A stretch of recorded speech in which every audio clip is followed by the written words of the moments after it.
Бүгін ерекше күн, аналар мерекесі. Әже, сіздің ертегілеріңіз тәтті.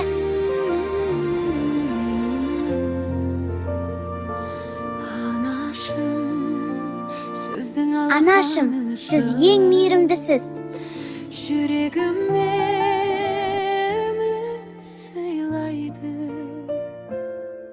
Сізді жақсы көремін. Жаным, рахмет. Бақыт жолын нұр қылады. Анашым, сізді және ұстазым сіздерді шын жүректен құттықтаймыз. Тербеткен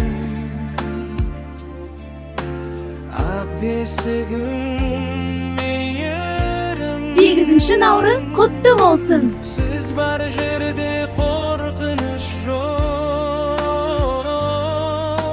Сіз бар жерде өмірім